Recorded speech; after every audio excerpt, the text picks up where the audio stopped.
کہ یہ اس وقت سندھ میں سچویشن جو ہے ظاہر ہے آپ کے علم میں بھی ہوگی کیا ہے. سیلاب آ رہا ہے اور ظاہر ہے کافی لوگوں کے متاثر ہونے کا خدشہ ہے. پلس کراچی میں آپ موجود ہیں, وہاں پر برسات بھی مسلسل ہو رہی ہے.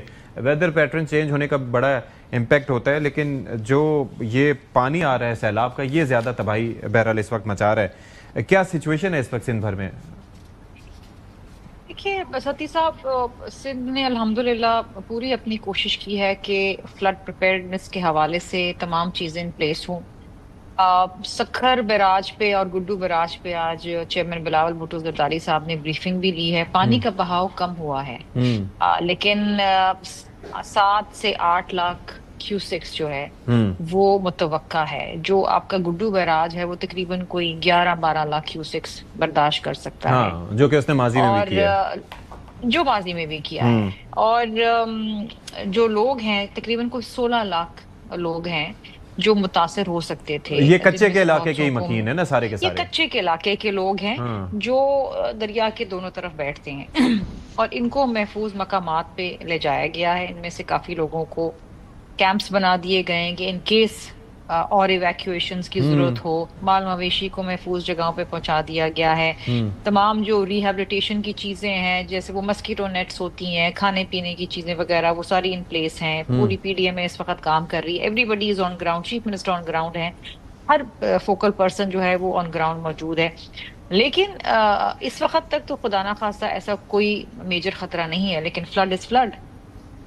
دیکھیے 7-8 لاکھ 9 لاکھ کیوسکس بھی تو اس ہائی فلڈ نا, بالکل 9 لاکھ کیوسک سے اوپر ہو جائے تو سپر فلڈ ہو جاتا ہے. ہاں, اس کے بعد تو سپر فلڈ ہو جائے گا. اس وقت بھی یہ تو ہے. تو ہماری کوشش پوری یہ ہے کہ سب سے پہلے تو جانیں بچائے جائیں. ہمارا سب سے ذرا فوکس تو یہ ہے, یہ ہونی چاہیے. فصلیں دوبارہ آ جاتی ہیں. دوسری چیز یہ ہے کہ سندھ میں جو آپ کو یاد ہے کہ 2022 کے فلڈز کے بعد ہم نے کلائمیٹ پروف گھر بنا کے لوگوں کو دینا شروع کیے. کیونکہ دیکھیں اب ہمیں یہ اندازہ ہے کہ جو کلائمیٹ چینج کے منفی اثرات ہے اس کے نتیجے میں کبھی ڈرافٹ آئے گا, کبھی سیلاب آئے گا, تو ہمیں لوگوں کو ایسی چیزیں بنا کے دینی ہے جہاں وہ محفوظ رہیں. تو وہ ہماری کوشش ہے, وہ بنا رہے ہیں. پاکستان کا سب سے بڑا تعمیراتی پروگرام ہے. لیکن آل سیڈ اینڈ ڈن یہ صرف ایک صوبے کا کام نہیں ہے. آپ دیکھیں نا اس وقت تو تقریباً پورا ملک سوائے بلوچستان کے جو ہے وہ ایک بربادی کا ایک منظر ہے سب کے سامنے.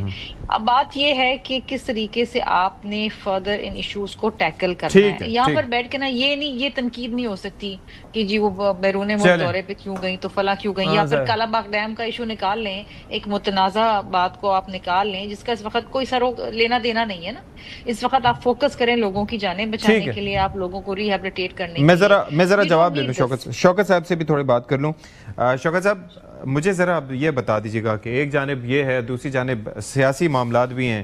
یہ سینٹ الیکشنز کا بھی آپ نے بائیکاٹ کر دیا پنجاب میں. کیا سلسلہ ہے, کیا سوچ پائی جاتی ہے اس وقت تحریک انصاف میں کہ کرنا کیا ہے آگے؟ میری ذاتی رائے یہ ہے کہ اب چیزیں جو ہے نا, میرا نہیں خیال ہے کہ اب پارلیمنٹ کے اندر بیٹھ کر آپ کوئی چینج لا سکتے ہیں, یا پارلیمنٹ کے اندر بیٹھ کے آپ کی کوئی بات سنے گا. یہ جو مزاحمتی سیاست ہے اس کا وقت دوبارہ آ چکا ہے, اور میرے خیال سے مزاحمتی سیاست کی طرف ہی یہ پارٹی بڑھے گی. مجھے اور راستہ نظر نہیں آ رہا ہے بدقسمتی سے.